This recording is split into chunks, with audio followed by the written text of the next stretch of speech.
Assalamualaikum. Terima kasih telah klik video ini.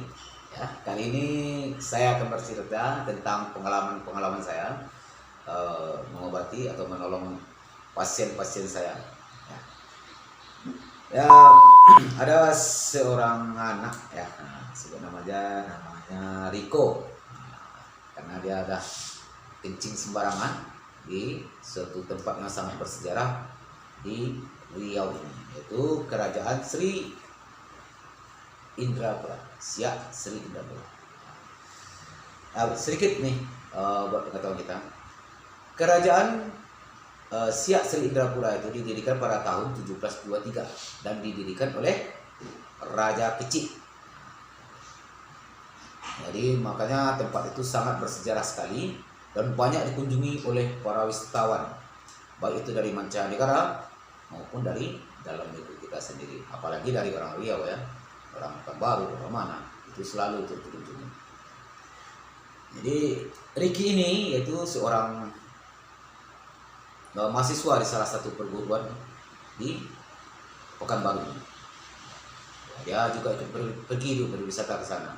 Tapi apa hal yang didapatnya atau yang dia jumpa di sana nanti kita ceritakan. Oke, simak sampai habis ya. Yang begini, pada waktu itu malam sekitar jam 2 malam, saya ditelepon oleh temannya.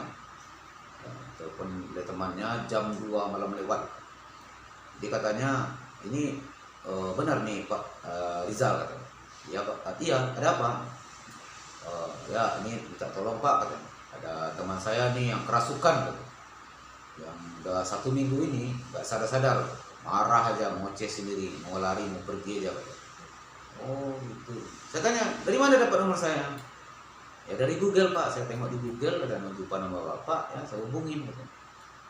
Ya oke lah, kalau sekarang apa perlu sekarang saya pergi ke sana, kalau perlu mau ya jemput saya. Alhamdulillah jemputnya. Akhirnya saya pergi ke sana tuh, jumpa dia lagi tidur tuh. Waktu itu dia ada, dia enggak tidur aja, tapi dia nggak sadar gitu. Mungkin kan ada capek badannya. Tidur, saya tengok sana, bangun dia, bangun, marah dia sama saya. Saya pegang kepalanya, saya apakan, dia marah, diusirnya, ngamuk dia, tadi pegangnya tangannya. Ya selama 1 minggu itu badannya tuh kalau ditengok ya semuanya ada ya biru-biru, ya banyak yang ya pegelang tangannya, kakinya, karena ya, dengan kerasnya orang itu memegang, dia mau berontak terus, mau pergi. Ya, setelah itu saya tengok macam mana dia keadaannya dan saya tanya sama keluarganya atau sama teman-temannya yang ikut pada saat itu. Dia mengatakan bahwa si Riki ini ya sebelum begini ini 1 minggu itu yang belakangan katanya dia pergi ke Siak katanya, yaitu ke Kerajaan Siak di Sri Indrapura itu. Ya sesampai di sana katanya hari hujan, jadi dia berteduhlah pada suatu boleh dikatakan bangunan lah. Berteduh di sana, dia katanya pergi 4 orang. Ya, tahu-tahu si Riki ini menghilang, pergi dia sendiri aja. Dia ke belakang. Ya, setelah itu udah lama balik dia ditanya sama temannya, mana kau tadi Riki? Oh pergi kencing tuh. Oh lah. Nah semenjak itu dia udah lain tingkahnya, udah banyak diam, gak gairah lagi lah seperti dia mau pergi itu. Ya kata temannya juga menjelang ke sana atau mau pergi ke sana itu juga udah menjumpai keanehan yang biasanya, seperti ya hujan panas dan ya pokoknya perjalanan ke sana itu tuh tidak nyaman gitu, karena ada mana. Tapi mereka itu tidak menghiraukan, mengabaikan semua hal-hal yang seperti itu. Ya karena mereka ini masih muda-muda ya, boleh dikatakan umur Ricky itu sekitar 20 tahun lah, ya 20 tahun. Ya, maka setelah itu ya jalan-jalan lah mereka di istana tadi itu, tengok situs-situs itu ya kan, apa yang bersejarah sana, duduklah santai apa. Ya, setelah menjelang sore itu menjelang maghrib, mereka balik lagi ke baru. Tapi yang Ricky-nya tadi itu tetap diam aja, kayak orang ya, gimana ya, nggak seperti biasanya banyak diam gitu. Jadi kawannya juga ikut bingung lah, tapi dicuekin aja adalah mungkin dia karena capek atau mungkin karena gimana dia tuh karena hujan tadi katanya. Ya, sampai di rumah ya kebetulan dia tuh pun kos ya, tidak tinggal sama orang tuanya jauh ke sana dan bapaknya pun nggak bersama lagi lah orang, jadi tinggal sama kakaknya. Jadi kakaknya pun bekerja tempat jauh juga nih, dia kos sendiri aja di rumah itu. Jadi dia atau kawannya suka main sama dia gitu. Main datanglah teman-teman kawan itu, udah 2 orang. Tapi waktu itu tuh malam itu ya, dia tuh ngamuk kata kawannya, marah. Pokoknya omongan dia itu tuh yang apalah ibaratnya yang nggak seperti biasanya, nggak sopan apa segala macam. Teman ini ya, jadi makanya diteleponlah orang tuanya, datanglah orang tuanya, tengoknya anaknya, wah ini udah lain kata enggak bukan apa. Sampai dia tuh ya, karena sifatnya seperti itu udah kayak orang gila ya, ngomong sendiri aja, orang mau nggak ada salah pun marah dia, pokoknya ngomong tuh nggak pantas aja lah. Kadang-kadang dia tuh maaf ya, ceritanya tuh minta dia tuh yang aneh-aneh gitu, yang bawah gitu, bagian kotor lah, nafsu aja gitu. Mamanya pun heran, akhirnya dia dibawa ke rumah sakit jiwa ya, dibawa ke rumah sakit jiwa, diminta obat penenang. Jadi orang rumah sakit jiwa tidak mau kalau tidak dirawat gitu, karena harus dirawat, harus banyak dulu apanya, tesnya, ceknya segala macam, atau lah kita masalah rumah sakit kan. Dan akhirnya dia mencari teman untuk memberikan obat penenang, walaupun berisiko tinggi kata kawannya, dicobanya tapi alhasil nggak mempan. Tetap dia berontak, tetap dia ya bertingkah yang aneh-aneh tadi itu, wajar ya. Tidur enggak, makan enggak ya, minum aja itu karena udah kasihan mungkin orang tuh ya dipaksa minum ya. Nah, itulah dihubungin atau dibawa ke tempat-tempat praktisi yang lain, semuanya angkat tangan, sanggup ya. Karena mungkin yang di dalam itu besar kali auranya, pengaruhnya. Itulah malam itu jam 3 malam itu saya dijemput, saya datang ke sana. Ya sampai saya tunggulah situ sampai pagi hari ya. Memang besar kali tenaga. Ya, ntar dia keluar, sadar dia, habis itu masuk lagi, ngamuk lagi, saya keluarkan lagi, masuk lagi ya, sampai sore. Jadi karena tidak ada ada perubahan ada, tapi tidak ada masalah nampak di sana gejala kesembuhannya. Gini aja saya bilang, saya bawa ke rumah lah, kalau bisa ke rumah saya, datang ke rumah, biarlah di rumah kita rawat. Dan orang tuanya mau, saudara juga mau, tapi bawalah dia ke rumah kan. Di rumah itu juga sebentar dia tenang dia duduk bicara duduk depan rumah kayak orang biasa. Wah semuanya udah senang memang dia seperti itu kan. Tapi itu tidak bertahan lama, bangkit lagi gitu, berontak lagi ya, dipegang lagi, berontak dia lagi, marah semuanya, mamanya juga marah, pokoknya siapa aja yang apakan dia marah. Malam itu ya in out itulah, keluar masuk aja makhluk itu tadi. Nah, satu malam dia, besok pun siang harinya begitu juga. Kadang-kadang dia keluar tenang, dia bisa bajak makan, disuruh mandi, gitu. Nah, setelah itu Malamnya lagi begitu juga, makin parah dia, makin ganas dia. Oh, begini nih. Akhirnya saya meditasi, ya, saya panggil betul makhluknya itu, ada apa dia, sebenarnya siapa yang di dalam. Nah, datanglah yang menguasai tubuh dia tadi itu, dan dia katakan bahwa dia itu adalah penguasa, atau boleh dikatakan raja lah, gitu. Ratu di tempat Siak, kerajaan Siak Selindrapura itu, ya, ratu katanya gitu, kata dia. Tapi yang kita ketahui aja, rajanya raja kecil gitu kan, ratunya siapa nih, Ibunda Ratu. Ya, saya iakan aja.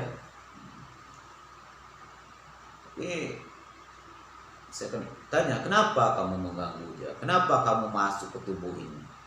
Kenapa kamu kok sulit kali untuk dikeluarkan? Ada apa? Katanya. Katanya gini, anak ini katanya udah kurang ajar. Udah kurang ajar. Kurang ajar kenapa? Dia udah kencing sembarangan. Dia mengencingin, itu di belakang tuh ada kuburan saya. Mengencingin suatu kuburan di dekat itu. Dan bicara kotor. Bicara kotornya itu ya bicara masalah aurat. Yang tidak bagus omongannya di sana. Makanya makhluk tadi itu begitu marah sama dia. Karena udah pertama kencing sembarangan, yang kedua berbicara kotor, tidak sopan. Ada makhluk astral aja yang seperti itu tidak mau kita itu berbicara kotor dan kencing sembarangan. Tidak boleh, marah ya. Jadi kita itu jangan lebih pula daripada itu ya, kencing sembarangan, bicara kotor. Nah, gitu.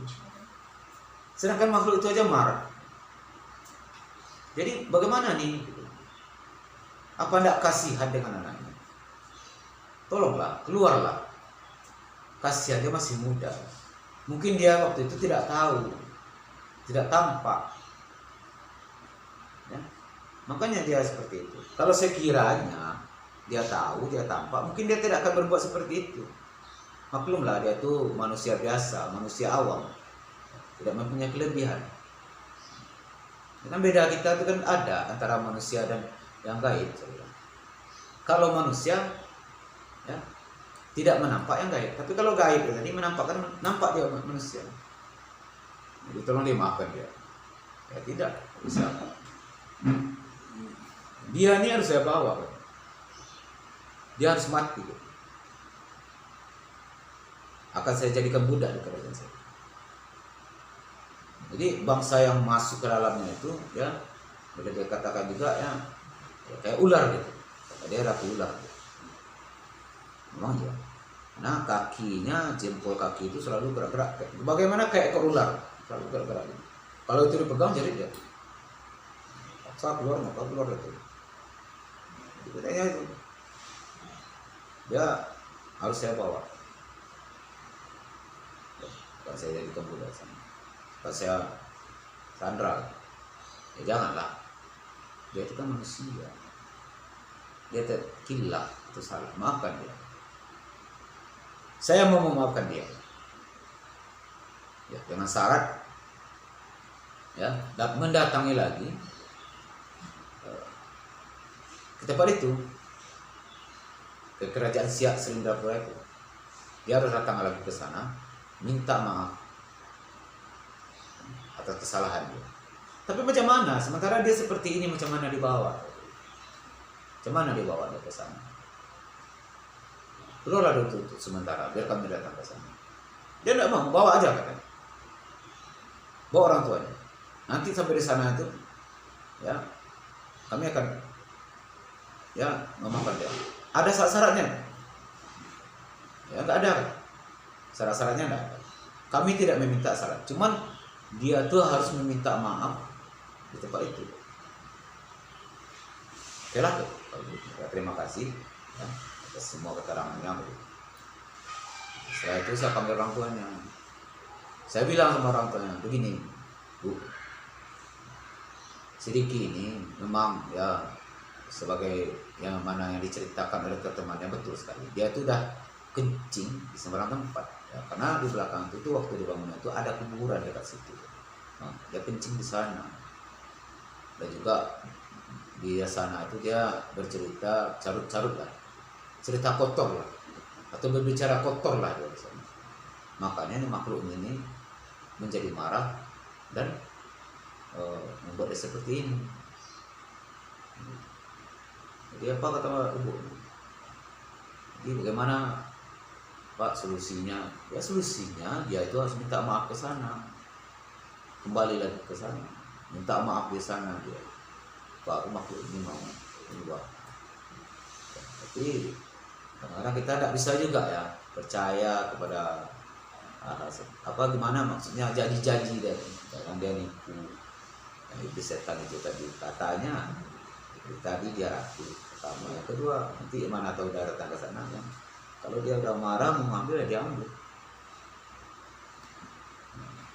Berunding lah dia orang itu sama kakaknya ibunya. Kalau gimana caranya? Ya. Keesokan harinya udah 2 malam di rumah saya, siangnya udah kayak biasa dia mandi makan ya. Ya selama di rumah nih ya kencing dia nggak sadar, nggak tahu kok ya, nggak sadar ya. Kencing aja, berak aja tuh di atas kasur itu. Nggak pernah tahu dia apa hal-hal yang dia lakukan. Pas siang itu dia mau pulang mandi, dia bersih, dia buka baju, dibawa pulang. Setelah itu saya konsultasi terus hubungi juga sama dia konsultasi. Gimana Bu? Nggak juga ada perubahannya Pak, nggak ada juga perubahannya. Ya ikut bawa lah ke sana. Ya, macam mana bawanya Pak? Dia berontak kayak gini, siapa yang megang nih? Sementara kawan-kawannya yang lain udah nggak sanggup lagi. Ya, udah 7 hari ini 7 malam kadang-kadang nggak tidur, orang tua yang nggak tidur. Siang kuliah lagi, bekerja ke kuliahnya. Nggak ada teman, nggak ada yang nemenin. Kalau saya ikut pergi ke sana, sementara pasien saya juga banyak di sini kan, mau ditangani. Ya, cuman mengarahkan dan menginginkan saja. Dan dia pun tak keberatan atau macam mana, nggak tahu lah saya. Akhirnya tidak dibawa gitu kan. Tak lama setelah itu, memang apa kata yang masuk ke tubuh dia tadi itu, memang ajalnya menjemput. Riki tadi ya, meninggal dunia kalau nggak salah. Kasihan sekali. Nah jadi itulah makanya kita tuh janganlah ya kalau pergi ke tempat-tempat yang baru kita datangi ya, kita tidak tahu bagaimana di sana keadaannya, entah ada di situ makhluk-makhluk astral, tempat yang mistis, tempat yang angker, kita tidak tahu ya. Jadi kita tuh harus ya, berhati-hatilah. Ibaratnya kalau kita itu nggak bisa punya ilmu untuk apa segala macam, walaupun kita tidak menampak, tapi bicara aja lah sendiri. Ya bagaimana kira-kiranya ada orang di depan kita atau ada orang di sana, minta izin kita. Maaf ya kalau ada yang di sini dulu, minggirlah dulu, saya mau kencing. Kalau saya salah minta maaf, minggirlah dulu. Ngomong aja seperti ini, nggak apa-apa. Berkatakan gitu. Nah kita apa di dunia ini bukan kita aja manusia yang hidup, bukan kita aja. Ada makhluk-makhluk yang lain. Ya. Kita selalu berdampingan sama dia. Saya katakan tadi ya, dia itu nampak kita yang nggak nampak dia. Kalau bagi yang nampak itu dia punya kelebihan indera keenam ya. Tapi kalau kita orang awam ya yang tidak menampak ya ngomong aja. Seperti biasa bagaimana kita ngomong sama manusia itu. Maaf kalau ada yang di sini minggir dulu, saya mau kencing. Kalau ada saya salah maafkan ya, saya nggak tahan lagi nih. Ngomong gitu aja. Insyaallah selamat. Nah begitu juga dengan berbicara itu. Ya. Udah itu tahu di sana itu adalah sebuah kerajaan ya, kerajaan bersejarah kali ya, kerajaan Islam di Riau ini, kerajaan Siak Sri Indrapura, kerajaan pertama. Nah, banyak situ istilahnya, ibaratnya makhluk-makhluk atau jin-jin Islam di sana itu yang berkuasa di situ. Jadi kita harus menghormati ya tempat-tempat bersejarah tadi, harus kita hargai walaupun tidak nampak ya. Yang kita tuh asal aja, sembarangan aja ngomong gitu juga, sembarangan aja. Ya, kalau perlu kita berdatang itu memasuki pelataran atau memasuki gerbangnya itu, bisa kita ucapkan assalamualaikum ya. Kita mohon maaf, kita minta izin ya. Jangan kayak datang ke diskotik aja ya. Kayak datang ke bioskop aja, main nyelonong aja gitu. Begitulah semenjak itu tinggal ya pergi kasihan